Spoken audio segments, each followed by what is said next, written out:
ఇవాళ ఢిల్లీలో 3 పార్టీల మధ్య పొత్తు కుదిరింది. కలిసి పోటీ చేయాలని నిర్ణయానికి వచ్చాయి. టీడీపీ, జనసేన, బీజేపీ పొత్తుతో ఏపీలో రాజకీయ సమీకరణాలు మారాయి. ప్రభుత్వ వ్యతిరేక ఓటు చీలకూడదనే పొత్తుని చెబుతోంది టీడీపీ. 3 పార్టీలు కలిసి సీట్ల లెక్కలపై త్వరలో సంయుక్త ప్రకటన చేయనున్నాయి. రాష్ట్ర భవిష్యత్తుని దృష్టిలో పెట్టుకుని పొత్తుకు నిర్ణయమని చెబుతోంది కూటమి. మరోసారి జరిగే మీటింగ్లో సీట్లు ఫైనలైజ్ అవుతాయని చెబుతోంది.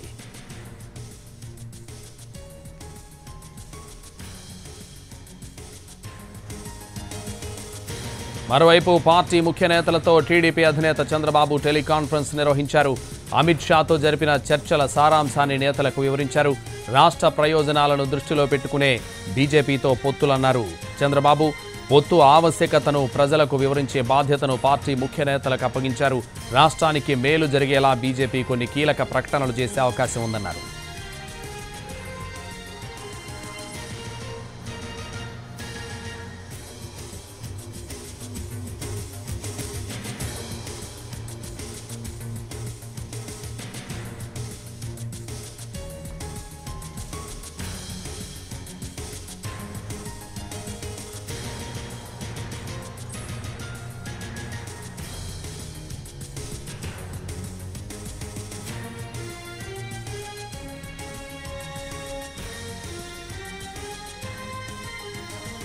ఇవాళ ఢిల్లీలో 3 పార్టీల మధ్య పొత్తు కుదిరింది. కలిసి పోటీ చేయాలని నిర్ణయానికి వచ్చాయి.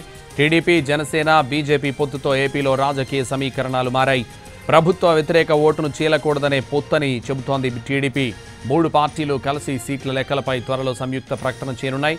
రాష్ట్ర భవిష్యత్తుని దృష్టిలో పెట్టుకుని పొత్తుకు నిర్ణయమని చెబుతోంది కూటమి. మరోసారి జరిగే మీటింగ్లో సీట్లు ఫైనలైజ్ అవుతాయని చెబుతోంది.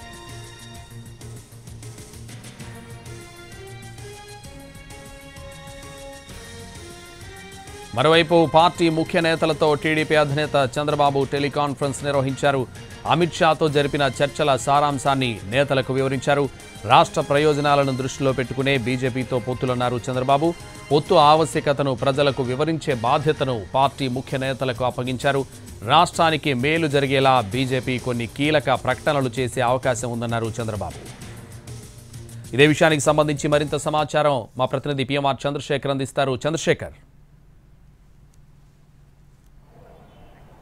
సంతోష్, కొద్దిసేపటి క్రితమే మనకి కీలకమైన అప్డేట్ అందింది. ఈ నెల 17వ తేదీన వాస్తవానికి ఉమ్మడి మేనిఫెస్టో విడుదల చేసే దిశగా టీడీపీ అలాగే జనసేన పార్టీలు చిలకలూరిపేటలో ఒక బహిరంగ సభను ఏర్పాటు చేసుకున్నాయి. సో దీన్ని చాలా ప్రెస్టీజియస్ గా 2 పార్టీలు తీసుకున్నాయి. సో ఈ నేపథ్యంలో గత 2 రోజుల నుంచి పొత్తులకు సంబంధించిన వ్యవహారం మీద బీజేపీ అధినాయకత్వంతో కూడా టీడీపీ అధినేత చంద్రబాబు నాయుడు అలాగే జనసేన అధినేత పవన్ కళ్యాణ్ చర్చలు జరిపిన మీదట సో మనకు అందుతున్న సమాచారం మేరకు ఈ నెల 17వ తేదీన జరిగే చిలకలూరిపేట భారీ బహిరంగ సభకు ప్రధాని మోడీ కూడా హాజరయ్యే అవకాశం ఉన్నట్లుగా మనకి ఖచ్చితమైన సమాచారం అవుతుంది. సో ఇది బిగ్ అప్డేట్ గానే మనం చెప్పుకోవచ్చు. సో ఈ క్రమంలో అది 17వ తేదీన జరుగుతుందా లేకపోతే 18వ తేదీన జరుగుతుందా అంటే ఇది ప్రధాని అపాయింట్మెంట్ తో కూడుకున్న వ్యవహారం కాబట్టి టెంటేటివ్ గా 17వ తేదీ లేదా 18వ తేదీల ఈ 2 రోజుల్లో ఏదో ఒక రోజున ప్రధాని చిలకలూరిపేటలో జరగబోయే భారీ బహిరంగ సభకు హాజరయ్యే అవకాశం ఉన్నట్టుగా తెలుస్తుంది. సో ఓవరాల్ గా ఇవాళ చంద్రబాబు నాయుడు జరిపిన టెలికాన్ఫరెన్స్ లో ఈ అంశంతో పాటుగా దీనికి సంబంధించి మోడీ ఈ సభకు రాబోతున్నారు, చిలకలూరిపేటలో జరపబోయే సభకు రాబోతున్నారు. సో ఈ క్రమంలో దానికి కావాల్సిన అన్ని ఏర్పాట్లు సిద్ధం చేయాల్సిందిగా కూడా పార్టీకి సంబంధించిన సీనియర్ నేతలకు వివరించినట్టుగా తెలుస్తుంది. అట్ ద సేమ్ టైం గత 2 రోజుల నుంచి బీజేపీ అధినాయకత్వంతో జరిగిన చర్చలకు సంబంధించిన సారాంశాన్ని పార్టీకి సంబంధించిన సీనియర్ నేతలకు వివరించారు. సో ఈ క్రమంలో పొత్తులకు సంబంధించి ఏదన్నా కీలక ప్రకటన వెలువడే అవకాశం ఉంది. అట్ ద సేమ్ టైం రాష్ట్రానికి సంబంధించి బీజేపీ వైపు నుంచి బీజేపీ జాతీయ నాయకత్వం వైపు నుంచి కీలక ప్రకటన చేసే అవకాశం ఉందని ఇంతకుముందు మనం ఏదైతే చెప్పుకున్నామో సో దానికి అనుగుణంగా ప్రధాని స్వయంగా కొన్ని కీలక ప్రకటనలు ఏపీ విషయంలో కొన్ని కీలక ప్రకటనలు చిలకలూరిపేట సభలో చేసే అవకాశం ఉన్నట్లుగా మనకు అందుతున్న సమాచారం మేరకు తెలుస్తోంది. సో ఇది కీలకమైన అంశంగా మనం పరిగణించాల్సిన పరిస్థితి కనిపిస్తోంది. సో మొత్తం మీద పొత్తులకు సంబంధించి రాష్ట్ర ప్రయోజనాలను దృష్టిలో పెట్టుకుని పొత్తులకు ఆమోదం తెలిపాము, బీజేపీతో పూర్తి స్థాయిలో చర్చలు జరిపాము. సో దీన్ని ప్రజల్లోకి తీసుకువెళ్లాల్సిన అవసరం పార్టీకి సంబంధించిన సీనియర్ నేతల మీద ఉంది. సో దీన్ని పొత్తుల ఆవశ్యకతను రాష్ట్రం ప్రస్తుతం ఎదుర్కొంటున్న ఇబ్బందులను వాటిని అధిగమించాలంటే ఖచ్చితంగా కేంద్ర ప్రభుత్వం సాయం అందించక తప్పని పరిస్థితి ఉంది. కేంద్ర ప్రభుత్వం సహకారం లేకుంటే రాష్ట్రాన్ని పరిపాలన చేయడం కావచ్చు, మరింత అభివృద్ధి చేయడం అనేది కష్టసాధ్యమయ్యే వ్యవహారంగా ఉంటుంది. కాబట్టి బీజేపీతో వచ్చే ఎన్నికల తర్వాత కూడా 3వ సారి బీజేపీ కూడా కేంద్రంలో అధికారంలోకి వచ్చే సూచనలు చాలా స్పష్టంగా కనిపిస్తున్న నేపథ్యంలో బీజేపీతో పొత్తుకు వెళ్తే బాగుంటుందన్న అభిప్రాయం మెజారిటీ నేతల నుంచి వ్యక్తమైంది. మెజారిటీ నేతలు కావచ్చు, అభిప్రాయం ఆ విధంగానే ఎక్కువగా ఉండడంతో టీడీపీ, బీజేపీ, జనసేన ఈ మూడు పార్టీలు కలిసి వెళ్తే బాగుంటుందన్న అభిప్రాయానికి వచ్చాయి. సో గత 2 రోజులు ఈ అంశానికి సంబంధించి క్షుణ్ణంగా చర్చలు జరిపాము. రాష్ట్రానికి సంబంధించి ఏ అంశాలు పెండింగ్ ఇష్యూస్ ఏదైతే ఉన్నాయో, రాజధాని వ్యవహారం కావచ్చు, పోలవరం విషయం కావచ్చు, అలాగే Visakha railway zone, Visakha steel plant, ఇటువంటి అంశాలకు సంబంధించి అలాగే అభివృద్ధికి సంబంధించిన చాలా వ్యవహారాలు పెండింగ్ లో ఉన్న పరిస్థితి కనిపిస్తుంది. సో వీటన్నిటికీ సంబంధించి వీటిని దృష్టిలో పెట్టుకుని జాతీయ స్థాయిలో ఒక అతిపెద్ద పార్టీ అయిన బీజేపీతో పొత్తు ఉంటే బాగుంటుందన్న అభిప్రాయానికి వచ్చిన నేపథ్యంలోనే ఈ పొత్తుల వ్యవహారం అనేది తెర మీదకు వచ్చిందనే విషయాన్ని ప్రజల్లోకి బలంగా తీసుకువెళ్లేలా కార్యాచరణ రూపొందించాలని చెప్పి చంద్రబాబు నాయుడు పార్టీ శ్రేణులకు దిశానిర్దేశం చేసిన పరిస్థితి కనిపిస్తుంది. సో ఈ నేపథ్యంలో ప్రధాని ఈ నెల 17 లేదా 18 తేదీన జరగబోయే చిలకలూరిపేటలో జరగబోయే సభకు హాజరు కానున్న నేపథ్యంలో కొన్ని కీలకమైన ప్రకటనలు విడుదలయ్యే కొన్ని కీలకమైన ప్రకటన ఏపీకి సంబంధించి కొన్ని కీలకమైన ఇష్యూస్ ని ప్రకటించే అవకాశం ఉన్నట్లుగా కూడా, అడ్రస్ చేసే అవకాశం ఉన్నట్లుగా కూడా మనకి అందుతున్న సమాచారం మనకు తెలుస్తోంది. చంద్రశేఖర్, అయితే పొత్తులో భాగంగా బీజేపీ, జనసేన కేటాయిస్తున్న స్థానాల్లో టీడీపీ సీట్ ఆశిస్తున్న అసంతృప్తులని ఏ విధంగా బుజ్జగిస్తున్నారు హైకమాండ్?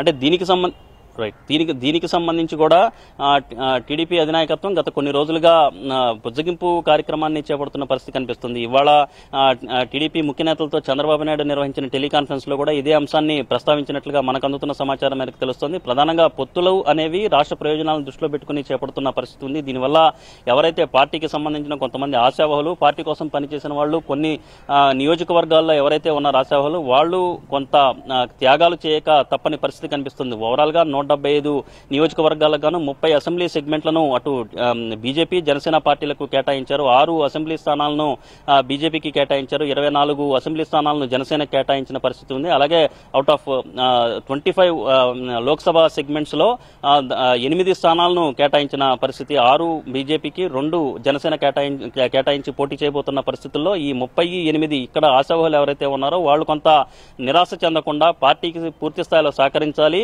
ఎవరైతే కూటమి తరపున అభ్యర్థులుగా నిలబడుతున్నారో, తెలుగుదేశం పార్టీ కాకపోయినా జనసేన, బీజేపీ అభ్యర్థులు ఎవరైతే ఉన్నారో వాళ్ళకి సహకరించాల్సిందిగా కోరారు. At the same time Chandrababu Naidu నిన్న దాదాపు 19 మంది నియోజకవర్గాలకు సంబంధించిన నేతలతో టచ్ లోకి వెళ్లారు. వాళ్ళందరికీ బుజ్జగించే వ్యవహారం నడిచింది. సో వాళ్ళకి అధికారంలోకి వచ్చిన తర్వాత, ప్రభుత్వం కూటమి అధికారంలోకి వచ్చిన తర్వాత సముచిత స్థానాన్ని అలాగే కీలకమైన పదవుల్ని కట్టబెట్టే దిశగా కూడా కొంత సర్దుబాటు చేస్తామనే హామీ అయితే చంద్రబాబు నాయుడు నుంచి లభించిన పరిస్థితి కనిపిస్తుంది. అలాగే పార్టీకి సంబంధించిన సీనియర్ నేతలు కూడా ఇదే వ్యవహారం మీద బుజ్జగించి అసంతృప్త నేతలను బుజ్జగించే దిశగా ప్రస్తుతం కార్యాచరణ నడుస్తోంది. దీనికి సంబంధించిన కార్యాచరణ నడుస్తోంది. సంతోష్. చంద్రశేఖర్, ఇప్పటికే మొదటి లిస్టులో టీడీపీ, జనసేన కలిసి దాదాపు 99 మంది అభ్యర్థులను ప్రకటించారు. అయితే సెకండ్ లిస్టులో బీజేపీతో కలిపి ప్రకటించే అవకాశం ఏమైనా ఉన్నాయా?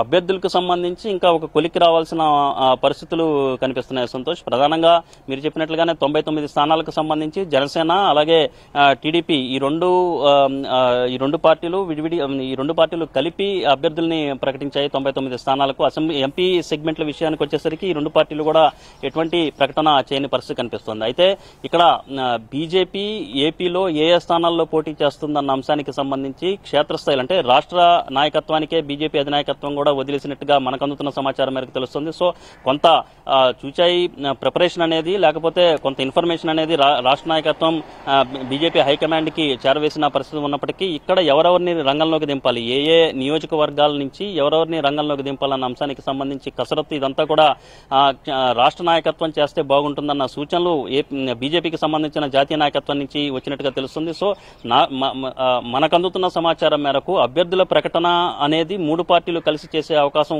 లేదు. కానీ ఒక ఉమ్మడి ప్రకటన అయితే అంటే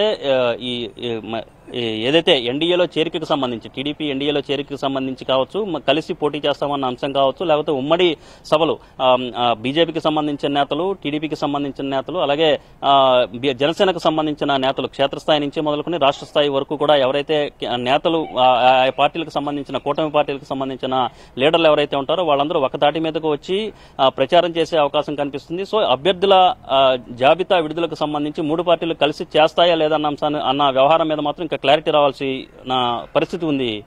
Santosh. Right, thank you Chandrasekhar.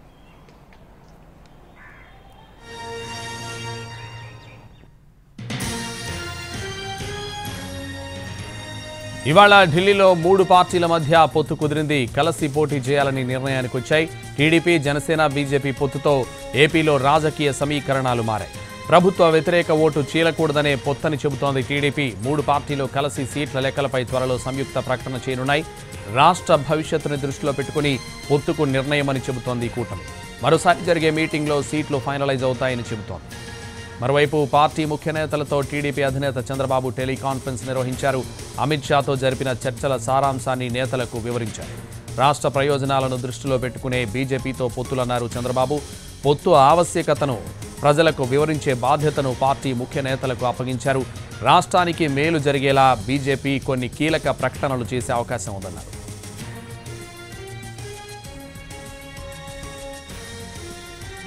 ఈ నెల 17 లేదా 18న టీడీపీ, జనసేన, బీజేపీ ఉమ్మడి బహిరంగ సభ జరగనుంది. బహిరంగ సభకు ప్రధాని మోడీ హాజరు కానున్నారు. 3 పార్టీలతో కలిసి ఉమ్మడి సభ నిర్వహిస్తామని టెలికాన్ఫరెన్స్లో నేతలకు చెప్పారు చంద్రబాబు. మోడీ పాల్గొనే సభకు అనువైన ప్రాంతం ఎంపిక చేయాలని సూచించారు. 17, 18 తేదీల్లో బహిరంగ సభకు ఏర్పాట్లు చేయాలని పార్టీ ముఖ్య నేతలను ఆదేశించారు. పొత్తులో భాగంగా 30 అసెంబ్లీ, 8 పార్లమెంట్ స్థానాలను బీజేపీ, జనసేనకు ఇస్తున్నట్లు నేతలతో చెప్పారు టీడీపీ అధినేత చంద్రబాబు. చర్చల అనంతరం ఢిల్లీ నుంచి తిరుగు ప్రయాణమయ్యారు.